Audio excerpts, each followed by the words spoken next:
വചനം 246. അലം തറ, കണ്ടില്ലേ, നോക്കുന്നില്ലേ, ഇലൽ മലഇ, പ്രധാനികളെ, സംഘത്തിലേക്ക്, മിൻ ബനി ഇസ്രായീല, ഇസ്രായേലരിൽ നിന്നുള്ള, മിൻ ബഅദി മൂസ, മൂസായുടെ ശേഷം, ഇദ് ഖാലു, അവർ പറഞ്ഞ സന്ദർഭം, ലിനബിയ്യിൻ ലഹും, അവരുടെ ഒരു നബിയോട്,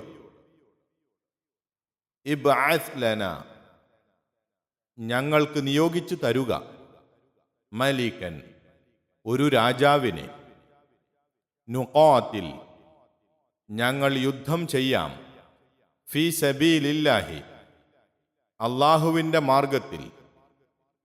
ഖാല, അദ്ദേഹം പറഞ്ഞു, ഹൽ അസൈതും, നിങ്ങൾ ആയേക്കുമോ, ഇൻ കുതിബ, നിയമിക്കപ്പെട്ടാൽ, വിധിക്കപ്പെട്ടാൽ, അലൈക്കും, നിങ്ങളുടെ മേൽ, അൽ ഖിതാലു, യുദ്ധം, അല്ലാ തുഖാതിലു, നിങ്ങൾ യുദ്ധം ചെയ്യാതിരിക്കുവാൻ. ഖാലു, അവർ പറഞ്ഞു, വമാ ലന, ഞങ്ങൾക്കെന്താണ്, അല്ലാ നുഖാതില, ഞങ്ങൾ യുദ്ധം ചെയ്യാതിരിക്കുവാൻ, ഫീ സബീലില്ലാഹി, അല്ലാഹുവിൻ്റെ മാർഗത്തിൽ. വഖദ് ഉഖ്രിജ്ന, ഞങ്ങൾ പുറത്താക്കപ്പെട്ടിരിക്കെ, മിൻ ദിയാരിന, ഞങ്ങളുടെ വസതികളിൽ നിന്ന്, വ അബിനാഇന, ഞങ്ങളുടെ പുത്രന്മാരിൽ നിന്നും മക്കളിൽ നിന്നും. ഫലമ്മാ കുതിബ, എന്നിട്ട് നിയമിക്കപ്പെട്ടപ്പോൾ, നിർബന്ധമാക്കപ്പെട്ടപ്പോൾ, അലൈഹിം, അവരുടെ മേൽ, അൽ ഖിതാലു, യുദ്ധം,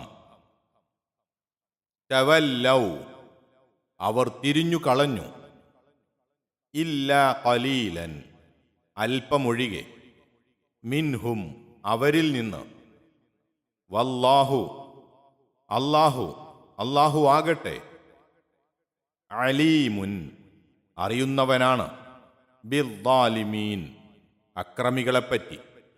ألم تر إلى الملأ من بني إسرائيل من بعد موسى إذ قالوا لنبي لهم ابعث لنا ملكا نقاتل في سبيل الله قال هل عسيتم إن كتب عليكم القتال ألا تقاتلوا قالوا وما لنا ألا نقاتل في سبيل الله وقد أخرجنا من ديارنا وأبنائنا فلما كتب عليهم القتال تولوا إلا قليلا منهم والله عليم بالظالمين. നീ കണ്ടില്ലേ, മൂസായുടെ കാലശേഷം ഇസ്രായേൽ സന്തതികളിൽ നിന്നുള്ള പ്രധാനികളെ, അതായത് അവർ അവരുടെ ഒരു പ്രവാചകനോട് പറഞ്ഞ സന്ദർഭം, താങ്കൾ ഞങ്ങൾക്ക് ഒരു രാജാവിനെ നിയോഗിച്ചു തരണം, ഞങ്ങൾ അല്ലാഹുവിൻ്റെ മാർഗത്തിൽ യുദ്ധം ചെയ്തു കൊള്ളാം. അദ്ദേഹം പറഞ്ഞു, നിങ്ങളുടെ മേൽ യുദ്ധം നിയമിക്കപ്പെടുന്ന പക്ഷം നിങ്ങൾ യുദ്ധം ചെയ്യാതിരുന്നേക്കുമോ? അവർ പറഞ്ഞു, ഞങ്ങൾക്കെന്താണ്, ഞങ്ങൾ അല്ലാഹുവിൻ്റെ മാർഗത്തിൽ യുദ്ധം ചെയ്യാതിരിക്കുവാൻ കാരണമുള്ളത്? ഞങ്ങളുടെ ഭവനങ്ങളിൽ നിന്നും മക്കളിൽ നിന്നും ഞങ്ങൾ പുറത്താക്കപ്പെട്ടിട്ടുള്ള സ്ഥിതിക്ക്. എന്നിട്ട് അവരുടെ മേൽ യുദ്ധം നിയമിക്കപ്പെട്ടാറേ അവർ തിരിഞ്ഞു കളഞ്ഞു, അവരിൽ നിന്ന് അല്പം ആളുകൾ ഒഴികെ. അല്ലാഹു അക്രമകാരികളെപ്പറ്റി അറിയുന്നവനുമത്രേ. വചനം 246 വിശദീകരണം. മുമ്പ് ചൂണ്ടിക്കാട്ടിയ രണ്ടു ചരിത്ര സംഭവങ്ങളിൽ രണ്ടാമത്തേതാണ് ഈ വചനത്തിലും തുടർന്നുള്ള ചില വചനങ്ങളിലും വിവരിക്കുന്നത്.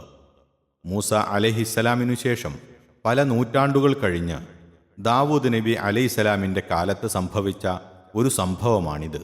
ഇസ്രായേല്യരിൽ പ്രധാനികൾ തങ്ങളുടെ ഒരു പ്രവാചകനോട് പറഞ്ഞത് കണ്ടില്ലേ എന്ന് പറഞ്ഞ് സംഭവത്തിലേക്ക് അള്ളാഹു നമ്മുടെ ശ്രദ്ധ ക്ഷണിക്കുന്നു. മല എന്ന വാക്കിന് പ്രധാനികൾ, മുഖ്യന്മാർ, മൂപ്പന്മാർ, പ്രമാണികൾ എന്നൊക്കെ അർത്ഥം പറയാം. ചിലപ്പോൾ ജനക്കൂട്ടത്തെ ഉദ്ദേശിച്ചും ഉപയോഗിക്കപ്പെടും. ബഹുവചനാർത്ഥത്തിലെ അത് ഉപയോഗിക്കുകയുള്ളൂ. ഇസ്രായേലിൽ വളരെയധികം പ്രവാചകന്മാർ ഉണ്ടായിട്ടുണ്ടല്ലോ.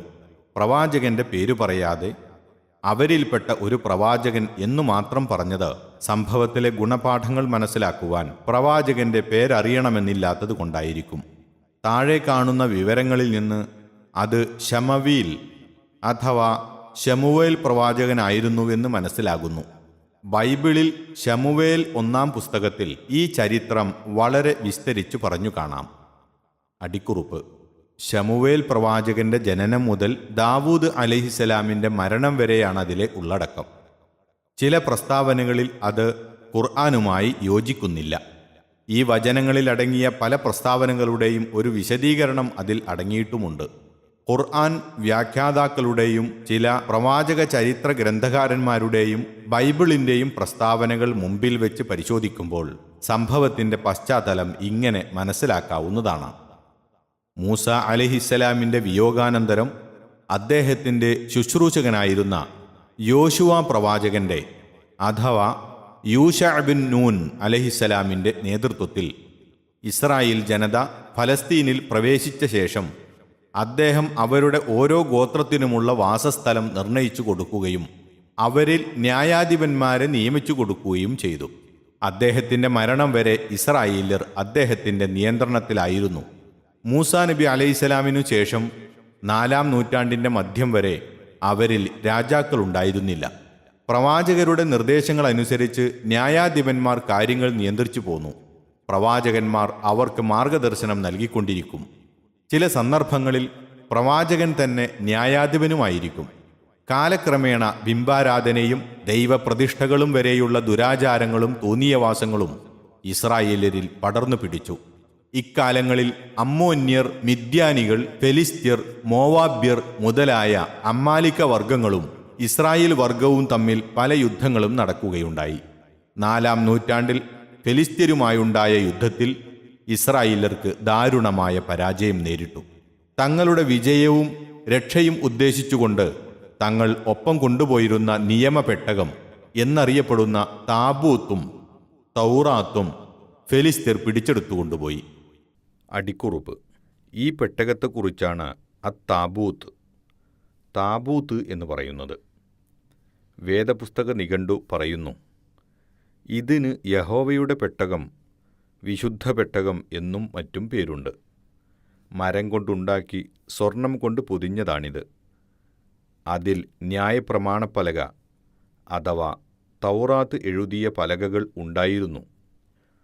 ഇസ്രായേല്യർ ഇതിനെ ഭക്തി ബഹുമാനത്തോടെ സൂക്ഷിച്ചു കൂടെ കൊണ്ടു നടന്നു. ഒടുവിൽ ശിലോ എന്ന ആരാധനാസ്ഥലത്ത് പ്രതിഷ്ഠിച്ചു. ഇത് ഇരുന്ന സ്ഥാനങ്ങളിലൊക്കെയും യഹോവയുടെ സാന്നിധ്യമുണ്ടെന്ന് അവർ വിശ്വസിച്ചിരുന്നു. ശലോമോൻ രാജാവ് അഥവാ സുലൈമാൻ നബി അലൈഹിസ്സലാം ദൈവാലയത്തിൽ ഇതിനെ പ്രതിഷ്ഠിച്ച ശേഷമുള്ള ചരിത്രം ഒന്നും അറിയാൻ പാടില്ല. വിവരണം തുടരുന്നു. ഇതുമൂലം അവർ വമ്പിച്ച വിലാപത്തിലാകുകയും അവരുടെ വീര്യവും ഗൗരവവും നശിക്കുകയും ചെയ്തു. ഇക്കാലത്ത് ഇസ്രായേലരിൽ പ്രവാചകന്മാർ ഉണ്ടായിരുന്നില്ല. പ്രവാചക പാരമ്പര്യമുണ്ടായിരുന്ന കുടുംബത്തിലെ ഒരു സ്ത്രീ ഒരാൺകുട്ടിയെ പ്രസവിച്ചു. പ്രാർത്ഥനയ്ക്ക് ഉത്തരം കിട്ടി എന്ന അർത്ഥത്തിലാണത്രേ അതിന് ശമുവേൽ അഥവാ ശിംവീൽ എന്ന് പേരിട്ടത്. അദ്ദേഹത്തിന് പിന്നീട് പ്രവാചകത്വവും സിദ്ധിച്ചു. അദ്ദേഹം അവരുടെ പ്രവാചകനും ന്യായാധിപനുമായിരുന്നു. അദ്ദേഹത്തിന് വാർദ്ധക്യം പിടിപെട്ട അവസരത്തിലായിരുന്നു തങ്ങളെ നയിക്കുവാനും യുദ്ധത്തിലും മറ്റും നേതൃത്വം നൽകുവാനും വേണ്ടി ഒരു രാജാവിനെ നിയോഗിച്ചു തരണമെന്ന് ഇസ്രായേലർ ആ പ്രവാചകനോട് ആവശ്യപ്പെട്ടത്. ഒരു രാജാവ് നിലവിൽ വന്നാൽ അവരിലുണ്ടാകുന്ന പ്രതികരണവും സ്വഭാവവും ഇന്ന മാതിരിയായിരിക്കുമെന്ന് അവരുമായി ഇടപഴകിയ ആ പ്രവാചകന് ഊഹിക്കാമല്ലോ. അങ്ങനെ ഒരു രാജാവിനെ നിയോഗിച്ച് അദ്ദേഹത്തിൻ്റെ കീഴിൽ ശത്രുക്കളുമായി യുദ്ധം നടത്തേണ്ടി വരുമ്പോൾ നിങ്ങൾ പിന്മാറി അനുസരണക്കേട് കാണിച്ചേക്കുമോ എന്ന് അദ്ദേഹം അവരോട് ചോദിച്ചു. ശത്രുക്കളുമായി യുദ്ധം നടത്തുവാൻ ഞങ്ങൾ സ്വയം തയ്യാറാകുമാറുള്ള കാരണങ്ങൾ ഞങ്ങൾക്കുണ്ടല്ലോ. ശത്രുക്കൾ ഞങ്ങൾക്ക് വരുത്തിത്തീർത്ത വിനകൾ കുറച്ചൊന്നുമല്ല. ഞങ്ങളെ നാട്ടിൽ നിന്നും വീട്ടിൽ നിന്നും തുരത്തിവിടുക, ഞങ്ങളുടെ കുട്ടികളെ പിടിച്ചു ബന്ധനത്തിലാക്കുക മുതലായ പലതും അവർ ചെയ്തിരിക്കെ ഒരു രാജാവിൻ്റെ നേതൃത്വം കൂടി ലഭിച്ചാൽ ഞങ്ങൾ എങ്ങനെ പിന്മാറും എന്നായിരുന്നു അവരുടെ മറുപടി. അവസാനം സംഭവിച്ചത് മിക്കവാറും പ്രവാചകൻ സംശയിച്ചതുപോലെ തന്നെ. അതാണ് അല്ലാഹു പറഞ്ഞത്. എന്നിട്ട് അവരുടെ മേൽ യുദ്ധം നിയമിക്കപ്പെട്ടപ്പോൾ അവരിൽ അല്പം ആളുകളൊഴിച്ച് ബാക്കിയുള്ളവർ പിന്മാറി. കൂടുതൽ വിവരം താഴെ വരുന്നുണ്ട്. ഈ രംഗം ബൈബിളിൽ പ്രസ്താവിച്ചതിൻ്റെ ചുരുക്കം ഇങ്ങനെയാണ്. ഇസ്രയേൽ മൂപ്പന്മാർ ശമൂവേലിൻ്റെ അടുക്കൽ വന്നു പറഞ്ഞു, നീ വൃദ്ധനായി, നിന്റെ പുത്രന്മാർ നിന്റെ വഴിയിൽ നടക്കുന്നില്ല. ആകയാൽ എല്ലാ ജാതികൾക്കുമുള്ളതുപോലെ ഞങ്ങളെ ഭരിക്കേണ്ടതിന് ഒരു രാജാവിനെ നിയമിച്ചു തരണം. ഇത് ശമൂവേലിന് അനിഷ്ടമായി. ശമൂവേൽ യഹോവയോട് അഥവാ ദൈവത്തോട് പ്രാർത്ഥിച്ചു. അവരുടെ അപേക്ഷ കേൾക്കുകയും എന്നാൽ അവരെ വാഴുന്ന രാജാവിൻ്റെ ന്യായം അവരെ അറിയിക്കുകയും ചെയ്യുക എന്ന് യഹോവ ഉത്തരം നൽകി. അദ്ദേഹം രാജാവ് വന്നാൽ അവർക്കുണ്ടാകുന്ന വിഷമാവസ്ഥകളും നാശനഷ്ടങ്ങളും അദ്ദേഹം അവരെ കേൾപ്പിച്ചു. അവർ തങ്ങൾക്കു രാജാവ് വേണമെന്ന് ശഠിച്ചു. 1 ശമൂവേൽ 8-ാം അധ്യായം 4 മുതൽ 22 വരെ.